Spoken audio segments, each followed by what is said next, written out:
Kasih. Jam berapa itu, Pak? 50 ya? Nggih. Assalamualaikum warahmatullahi wabarakatuh. Mari kita awali pengajian malam hari ini dengan terlebih dahulu berdoa membaca syahadat raditu billah. A'udzu billahi minasy syaithanir rajim. Bismillahirrahmanirrahim. Asyhadu an la ilaha illallah wa asyhadu anna Muhammadan abduhu wa rasuluh. Raditu billahi rabba wa bil islami dina wa bi Muhammadin nabiyya wa rasula. Rabbi zidni ilma warzuqni fahma. Amin. Alhamdulillahirabbil alamin wa bihi nasta'inu ala umuri dunya waddin. Asyhadu an la ilaha illallah wahdahu la syarikalah wa asyhadu anna Muhammadan abduhu wa rasuluh la nabiyya ba'dah. Allahumma shalli ala Muhammad wa ala ali Muhammad.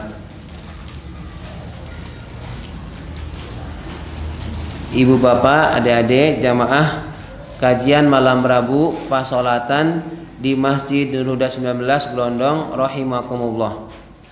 Mari kita panjatkan puji syukur alhamdulillah Allah berkenan kepada kita semua untuk mengikuti untuk melaksanakan sholat maghrib berjamaah di masjid ini, dan insya Allah mengisi waktu maghrib menjelang isya dengan thalabul ilmi. Dan kita bersyukur atas nikmat-nikmat Allah lainnya yang tidak bisa kita sampaikan secara lisan, disampaikan lewat tulisan karena saking banyaknya. Dan termasuk alhamdulillah kita sudah masuk ke malam hari ini pertemuan ke 199 hari Selasa 27 Agustus tahun 2024, hari pertama pendaftaran calon pemimpin daerah. Dengan nyimak boten, calon bupati, calon wali kota, calon gubernur hari ini sudah mulai daftar 27 sampai 29. Nah, di sini ada yang mau calon bupati Bantul? Nah, ya tidak ada ya. Pokoknya tugas kita itu mendoakan saja yang mendapatkan pemimpin yang terbaik, yang peduli terhadap rakyatnya, terlebih memberi keleluasaan, kenyamanan dalam beribadah dan beramal soleh. Mau siapapun orangnya, asal dia baik dengan kita, dengan umat, kita doakan semuanya sehat ya. Amin. Nggih, sholawat dan salam semoga Allah tetap curahkan kepada junjungan kita Nabi Muhammad sallallahu alaihi wasallam.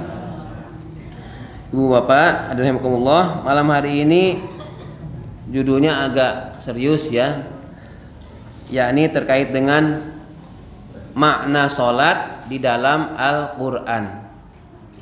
Makna sholat di dalam Al-Quran, lebih khususnya makna kata-kata yang mengandung kata sholat di dalam ayat Al-Quran itu apa saja maknanya. Berarti ada kemungkinan makna sholat dalam Al-Quran itu bukan saja maksudnya sholat, yakni gerakan sholat takbiratul ihram sampai salam, tapi ada makna yang lain. Setelah saya kumpulkan beberapa ayat Al-Quran, nah ternyata kata sholat dalam Al-Quran itu tidak melulu terkait dengan sholat, ada yang lain. Setidaknya ada 5 makna sholat dalam Al-Quran. Nanti kita hubungkan dengan kegiatan kita sehari-hari ya. Jadi secara umum, secara ringkas saya sampaikan ada 5 makna kata sholat dalam Al-Quran. Yang pertama, sholat bermakna asyariyatul ma'rufah, yaitu ajaran yang baik. Yang kedua, qiraatil Quran. Sholat diartikan sebagai membaca ayat Al-Quran. Lalu yang ketiga, mawadi'us sholah. Sholat diartikan sebagai tempat sholat. Lalu yang keempat, sebagai ad-du'a wal istighfar. Doa dan permohonan ampun. Dan yang kelima, sholat dalam Al-Quran maknanya adalah as-sana'u atau bahasa kitanya adalah pujian.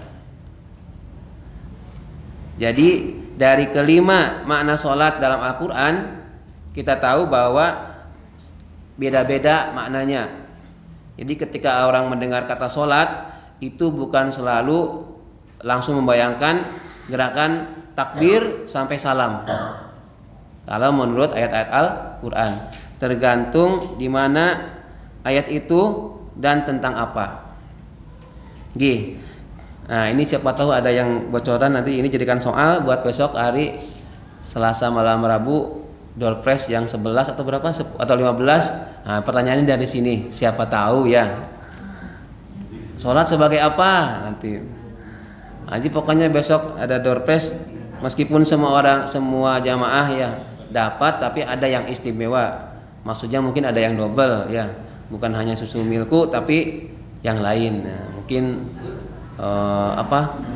pokoknya yang lain ya. Itu masih rahasia ya. Pokoknya jangan berangkat, doakan semuanya sehat, suasananya mendukung. Siapa tahu tiba-tiba aja ada yang donatur nambah untuk door prize ya.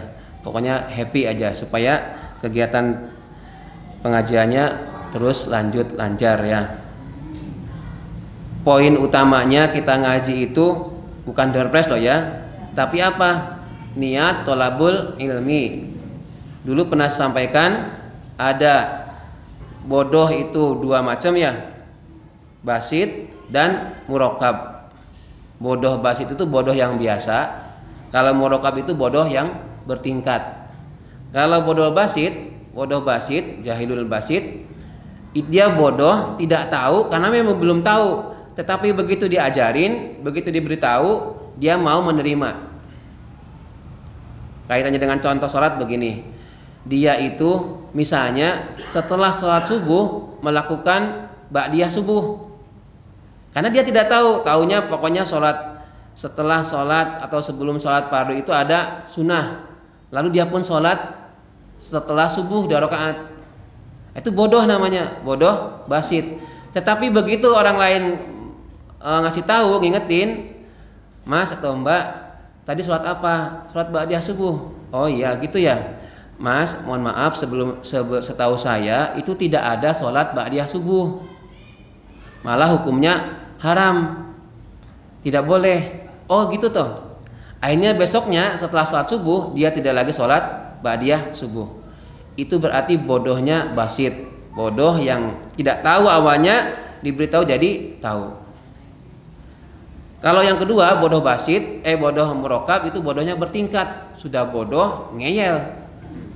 Misalnya diberitahu tadi yang bab sholat itu ya, tidak ada itu setelah sholat asar atau sholat subuh itu ba'diyah asar, tapi enggak, dia bilang ora apa-apa. Dia ngeyel. Oh, misalkan sholat aja masa nggak boleh, kan aku yang sholat, suka-suka gue misalnya. Nah itu ngeyel, udah salah ngeyel ya.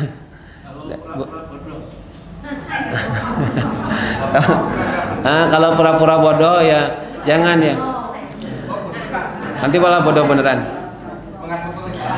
Ada sikap ketika dalam majelis ilmu itu, sikapnya imam siapa ya? Pokoknya di acara imam maghrib itu Imam Syafi'i itu pernah dalam suatu musyawarah Dalam musyawarah, kalau dalam bahasa orang-orang nahdi itu bahasa masail gitu ya, membahas tentang masalah-masalah, itu dia sebenarnya tahu ilmunya, tetapi dia sangat tawadhu, dia sangat merendah. Lalu apa? Dia berharap, ya Allah, mudah-mudahan ada orang yang menyampaikan seperti pendapatku. Nah, itu pura-pura bodoh. Jadi pura-pura nggak tahu. Dia tuh diem, tapi diamnya itu dia sebenarnya tuh pengen ngomong. Tapi kalau dia ngomong, khawatirnya ada kesombongan, ada ujub, ada riya, maka dia berdoa, ya Allah, mudah-mudahan apa yang saya ingin sampaikan itu ada disampaikan oleh mulutnya orang lain dalam bermusyawarah dalam pendapat. Itu pura-pura bodoh. Atau ada kisah tentang ulama tuli. Pernah mendengar belum? Pernah cerita belum ya? Pernah atau pernah? Saya ulangi lagi nggak apa-apa ya. Jadi ada seorang perempuan, ini ulama tuli. Tuli itu tidak mendengar ya, tapi aslinya bukan tuli, pura-pura tuli. Ada seorang perempuan cantik, kemudian dia itu mau mengadukan permasalahan yang ia alami terhadap ulama. Datanglah kepada ulama tersebut. Datang, menghadap, kemudian ada beberapa orang yang nganter, karena ini perempuan ini adalah seorang tokoh ya, dikawal. Kemudian begitu menghadap, mohon maaf ya, nggak sengaja si perempuan itu kentut, ada dot atau dut itu ya, atau gimana ya, pokoknya kentut, tapi tidak terlalu bau ya. Lalu dia malu di depan ulama besar, dia mau menyampaikan sesuatu kok kentut, izin banget, pokoknya merah maru ya, saking malu-malunya ya, mau nyebut merah kemaluan kan isi, saking malunya gitu ya. Lalu apa yang dilakukan oleh si ulama ini? Maaf Mbak, ngomongnya yang keras, saya nggak dengar, jenengan ngomong apa? Nah, si perempuan ini loh, kok dia tanya itu? Terus karena malunya, terus ulama ini masih memaksa, ya ibaratnya, Mbak mau ngomong apa tadi? Tolong ngomongnya yang keras, saya nggak dengar. Oh ternyata 3 kali si ulama itu menyampaikan supaya si perempuan itu ngomong, barulah oh berarti ulama tadi itu tidak tahu, tidak dengar kalau saya kentut. Itu ulama aslinya tahu, dengar, cuman dia nutupi aibnya si perempuan itu dari pengawalnya. Coba kalau misalkan ulama itu jujur, lah piye toh Mbak, ayo kok kentut sembarangan, iya kan, izin. Nah itu yang dimaksud dengan ulama. Siapa saya lupa namanya, itu dalam kitab Usfuriyah apa ya kalau tidak salah ya, itu ada dalam cerita ulama yang tuli, sehingga dia terkenal dengan ulama tuli, padahal dia nggak tuli. Sampai dari mulai situ dikenalah dia seolah-olah tuli untuk menjaga nama baik si perempuan itu. Tuh ya, itu kalau pura-pura tuli, pura-pura nggak dengar, padahal dengar, cuman dia nggak ngomong. Gitu ya. Terus jadi tujuan kita itu thalabul ilmi untuk menghilangkan kebodohan, baik kebodohan yang basit maupun kebodohan murakkab, terutama perihal sholat. Jadi misalkan ada yang sholat takbirnya gegayaan, Allah Akbar misalkan gitu, gegayaan. Lah karena dia nggak tahu, mungkin diberitahu orang yang suka-suka gue misalnya, ini murakkab. Nah jangan sampai kita itu seperti itu, maka kita ngaji. Ada berbeda pendapat, kemarin kan ya ada yang beda ini beda itu, dimaklumi setelah kita ngaji. Tujuan ngajinya ke sana untuk menghilangkan kebodohan ya, jahil itu ada orang yang pinter tapi dia jahil, dalam arti dia tidak mau menerima kebenaran ya. Secara matematika dia pinter, secara ekonomi dia pinter, tetapi dalam hal agama dia nggak mau menerima kebenaran. Misalnya perintah sholat itu wajib, enggak. Dia berprinsipnya enggak wajib. Misalnya ya. Nah, itu berarti dia bodoh itu. Meskipun dia secara IQ-nya, intelijensinya tinggi. Oke, baik, kita mulai ke pertama ya, makna sholat dalam Al-Qur'an. Yakni asyariyah al-ma'rufah. Ini ada dalam Quran surat Al-Baqarah ayat 43. Nah, jenengan kan nggak mencatat kan? Tapi setidaknya nanti kalau dikuiskan besok dijadikan soal, oh kebayang ya. A'udzubillahi minasyaitonirrajim. Wa aqimus shalah wa atuz zakah warka'u ma'ar raki'in. Dan dirikanlah salat, tunaikanlah zakat, dan rukuklah kamu semua bersama orang-orang yang ruku. Kata as-sholata di sini artinya salat, yakni salat sebagaimana kita lakukan. Ada dari niat, takbiratul ihram, terus sampai salam. Dirikanlah salat, bukan kerjakanlah salat, tapi aqimus shalah. Dari koma yakumu, aqimu itu fi'il amarnya, dirikanlah. Namanya istaqim, mustaqim, shiratal mustaqim, jalan yang lurus. Itu termasuk sholat di antaranya bukan sekedar mengerjakan gerakan sholat, tetapi mengamalkannya, diwujudkan dalam perilaku sholat. Istilahnya dalam Quran surat Muhammad itu asaris sujud, ada bekas-bekas sujudnya. Bekas sujud itu bukan berarti di jadatnya ada hitam-hitam. Wah, kayak masnya atau omnya itu sering sholat, kok tahu? Soalnya di dahinya hitam. Itu hitamnya sebagai tanda sujud. Nah. Hitam semua. Ini Pak Yanto ini. Jadi ada sebagian di dahinya itu hitam. Ada yang menyebut itu orang suka sholat. Bisa jadi karena sering sujud, kemudian gesekan antara kulit dahi dengan karpet atau dengan sajadah sehingga membekas menjadi hitam. Itu bekas sujud, ya bekas sujud secara fisik. Tetapi yang dimaksud dengan bekas sujud di sana adalah perilakunya. Ada sifat tawadhu'nya. Ketika takbir Allahu Akbar, Allah Maha Besar, maka dia tidak boleh sombong. Tidak ada yang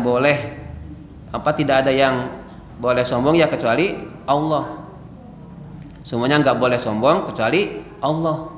Allahu Akbar, Allah Maha Besar. Jangan ada masalah apapun, tenang. Masalah yang kita alami, yang kita hadapi itu belum apa-apanya. Allah Maha Besar. Allahu Akbar pas takbiratul ihram. Peralihan dari rukun ke rukun namanya takbir intikal, Allahu Akbar. Itu makin menguatkan Allahu Akbar. Kecuali setelah ruku menuju i'tidal. Sami Allahu liman hamidah. Allah Maha mendengar. Itu berarti kalau orang yang aqimus shalah, yang mendirikan sholat, dia yakin Allah Maha mendengar. Curhatnya bukan lewat status, tapi lewat curhat melalui sholat dengan Allah. Kenapa? Sami'a itu sami'a mendengar. Siapa yang mendengar? Sami Allahu, Allah mendengar, Allah Maha mendengar, liman bagi orang-orang hamidahu yang memujinya. Jadi ketika sholat itu kita kan banyak memuji. Nah, Allah itu akan mendengar, yakni mengabulkan permintaan-permintaan orang-orang atau hambanya yang memuji Allah. Bukan sekedar dengan tahmid alhamdulillah, tapi memuji dalam bentuk pujian subhanallah, alhamdulillah, Allahu Akbar, dan lain-lainnya. Jadi jangan gak usah khawatir kalau orang yang sholat. Makanya ketika ada masalah, apapun masalahnya, sholat. Ini secara tidak langsung, bukan saya punya masalah hutang kemudian saya banyak sholat, ya ujung-ujung hutangnya terbayar, ya enggak juga. Tetapi lewat sholat berarti dia dekat kepada Allah, lalu Allah pun senang dengan orang yang murakab, dengan ada taqarrub, maka Allah mudahkan dia mendapatkan rezeki sehingga dapatlah uangnya itu untuk membayar hutang. Ada punya masalah, masalah jodoh misalnya, atau masalah yang lain, apapun masalahnya selesaikan dengan Allah melalui sholat. Saya nggak bisa membaca, masa sholat? Ya lewat sholat, mohon setelah sholat doa supaya diberikan kemudahan dalam membaca. membaca Al-Qur'an misalnya ya.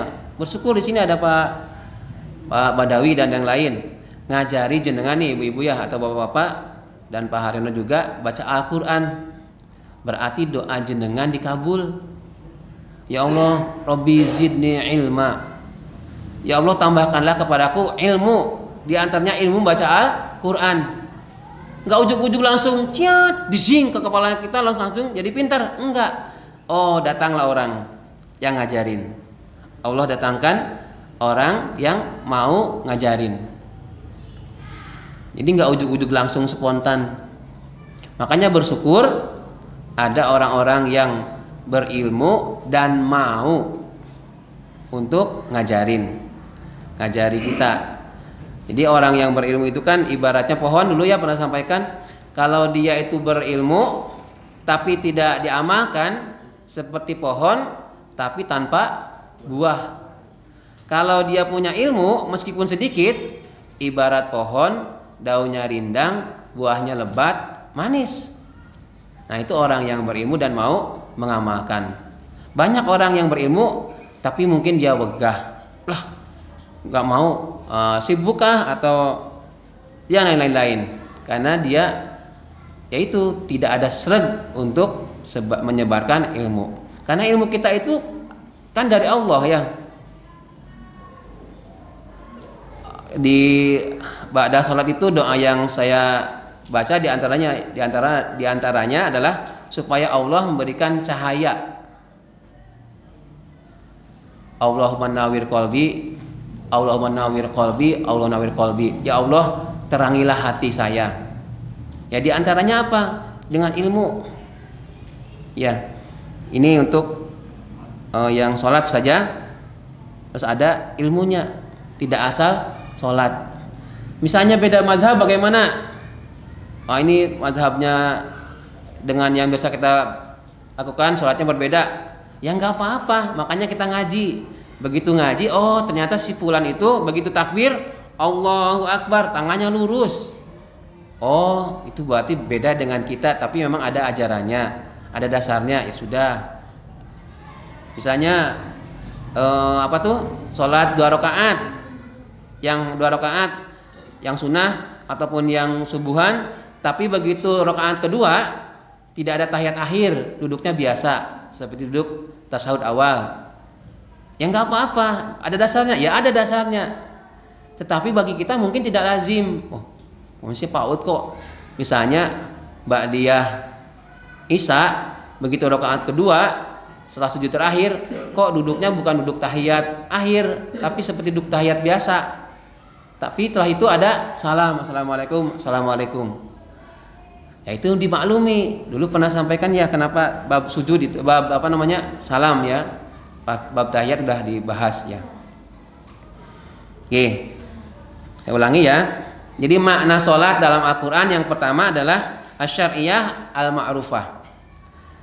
Yaitu dalam surat Al-Baqarah ayat 43. Lalu di sini disampaikan ini yang saya perlu tekankan. Warka'u ma'ar raki'in. Wa aqimus shalah wa atuz zakah warka'u ma'ar raki'in. Dirikanlah salat, tunaikanlah zakat dan ruku'lah bersama orang-orang yang ruku'. Mungkin ada yang tanya, "Loh kepiye toh? Katanya salat, tapi kok disebut lagi ruku'?" Ini dalam beberapa tafsir, dalam tafsir Muyassar disebutkan warka'u ma'ar raki'in, ada tambahan dan ruku'lah bersama orang-orang yang ruku'. Ini mengisyaratkan bahwa ajakan untuk orang-orang pada masa itu memeluk Islam dan melaksanakan sholat seperti sholatnya umat Islam. Kenapa kok ada penekanan ini? Karena warka'u ma'ar raki'in itu gerakan ruku itu hanya adalah sholatnya orang Islam. Orang Yahudi juga sholat, ya sholat. Nah makanya nanti ada terkait dengan sholat itu ada terkait dengan Yahudi. Yahudi juga sholat sembahyang istilahnya iya, tapi tidak ada ruku. Sujud ada, di antara yang lain ada sujud. Ya. Jadi ada yang di sini sebutkan dalam tata cara sholat orang Yahudi tidak dikenal gerakan ruku. Ini untuk menekankan warka'u ma'ar raki'in. Kaitannya dengan ayat ini. Kalau kemudian ditafsirkan dalam yang lain, warka'u ma'ar raki'in itu ini menunjukkan perintah untuk berjamaah. Ya, tapi awalnya ayat ini terkait dengan orang-orang Yahudi. Di jenengan kalau melihat orang Yahudi sholat sembahyang kok ada ruku, mungkin dia Yahudi mu'alaf, Yahudi yang mau masuk Islam, ya. Kok ada rukunya? Kristen Ortodok itu ada rukunya, Pak? Ya makanya ya Kristen Ortodok kan mendekati ke Nasrani, bukan Yahudi. Ada memang Nasrani, tapi kalau termasuk Ortodok. Tapi kalau Yahudi itu tidak ada ruku. Oke. Baik, itu yang pertama. Makna sholat dalam Al-Quran yaitu sebagai asyariyah al-ma'rufah, asyariyatul ma'rufah. Kemudian yang kedua, sholat dalam Al-Quran itu dimaknai dengan membaca Al-Quran, yakni membaca sebagian atau seluruh ayat Al-Quran. Ini dalam Quran surat Al-Isra ayat 110. A'udzubillahi minasyaitonirrajim. Qul Allah awil rahman ayyamma tad'u falahul asmaul husna wala tajhar bi sholatika wala tukhafit biha wabtaghi baina zalika sabila. Katakanlah wahai Muhammad, suruhlah Allah atau suruhlah Ar-Rahman, nama mana saja yang kamu seru maka itu baik, karena Allah mempunyai nama-nama yang terbaik atau asmaul husna. Wala tajhar bisolatika, dan janganlah engkau mengeraskan bacaan solatmu.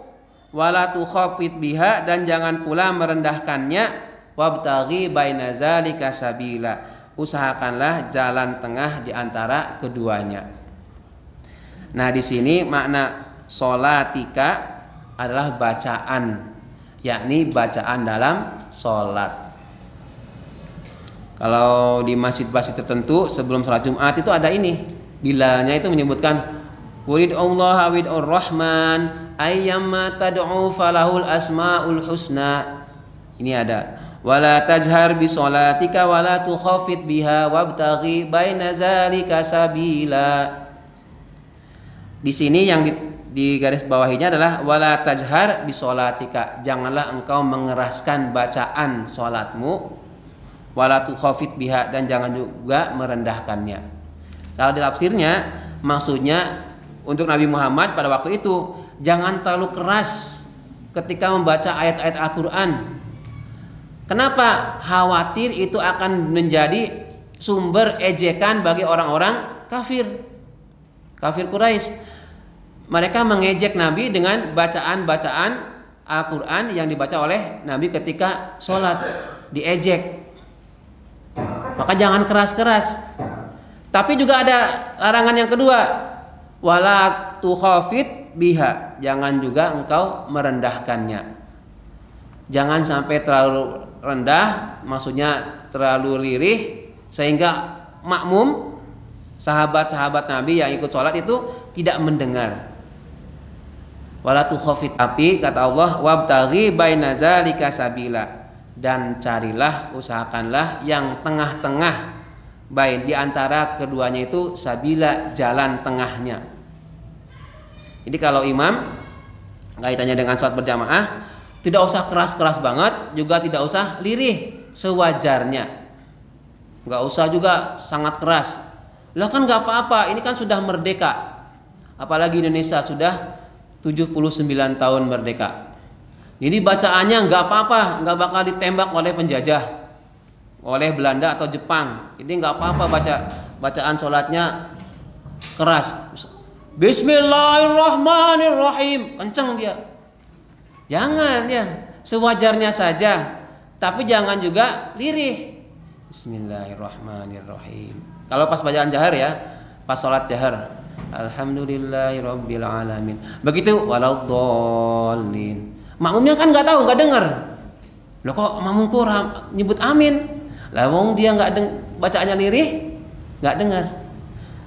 Makanya makna sholat dalam Al-Quran yang kedua yakni membaca ayat Al-Qur'an. Bisolatika di sana artinya kata-kata sholat di sana adalah bacaan ayat Al-Qur'an. Nah, kalau dikaitkan dengan ayat ini itu perintah Allah. Kalau berdoa sebutlah Allah atau nama-nama Asmaul Husna.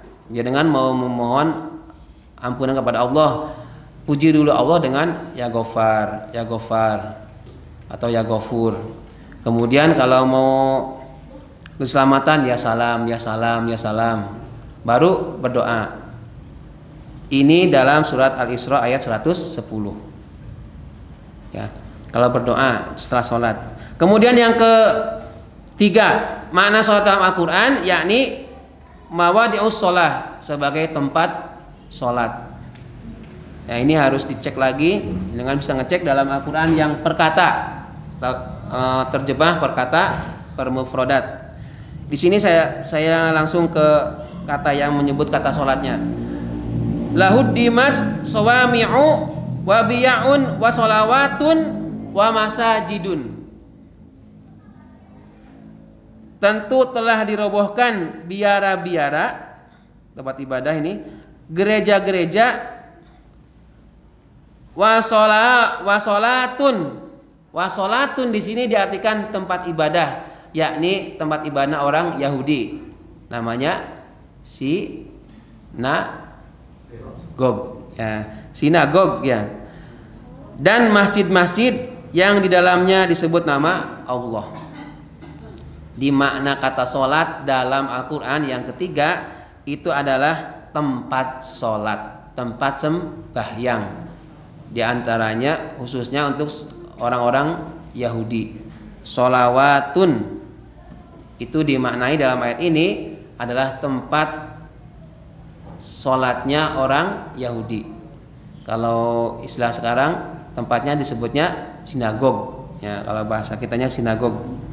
Kalau biara-biara tahu tempat-tempat orang di Kristen biasanya pastor ya, ada pendeta ya, pendeta. Gereja-gereja juga tempat ibadahnya orang-orang Nasrani yang Kristen ya. Ada yang sudah pernah masuk ke gereja? Mau masuk ke gereja? Ini pernah di Bali, pernah ini mesti orang Bali ini. Oh iya, gimana Pak di gereja di Bali sana? Ya, mungkin sama dengan gereja ini ada ceramahnya, ada doanya gitu. Oh ada doa juga ya? Doa ya bukan? Nyanyiannya, ada komplit lah. Iya, tapi jangan sampai tertarik ya. Sebagus-bagusnya, ini termasuk syarat tidak ini? Nah, ini kan indaran ya. Sebaik-baiknya atau sebagus-bagusnya, semegah-megahnya tempat ibadah orang lain, jangan sampai kita terlena malah betah-betah di tempat situ. Misalnya, aku senang banget nih di tempat gereja ini bersih, tak sholat ning kene. Ojo ya, mending sholat di Masjidil Huda 19 aja. Karpetnya juga wangi ya. Wangi tidak Bu kalau ini di belakang? Karpetnya? Ada karpetnya buatan? Ada ya. Kalau kurang wangi berarti besok urunan supaya wangi ya. Ya.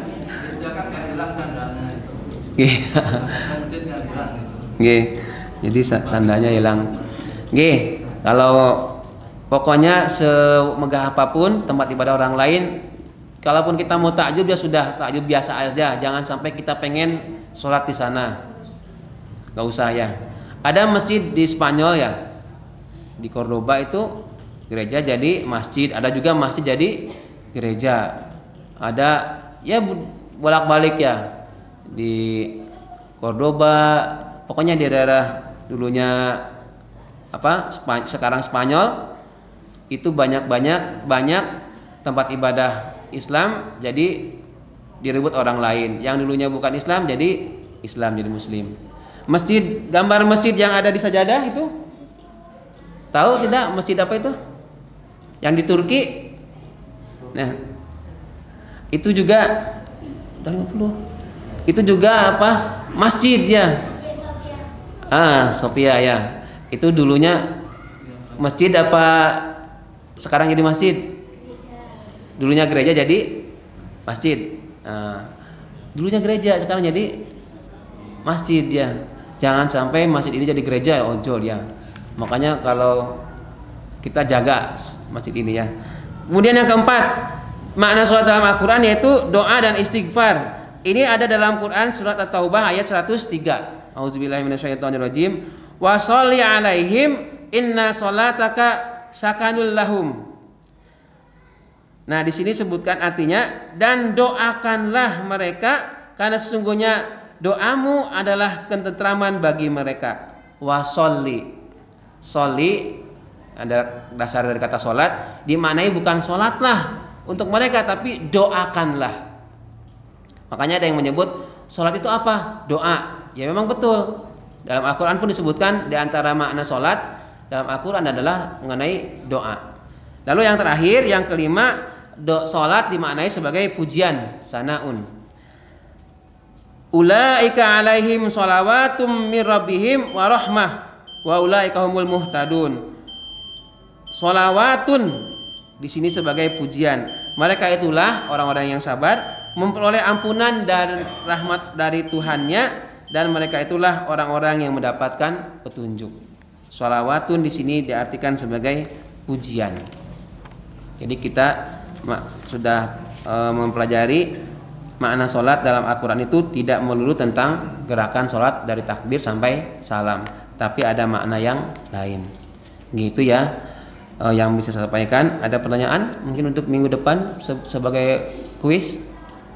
Pak Yanto ada yang sampaikan? Tidak, nggak cerita di Bali lagi nih. Sudah cukup ya.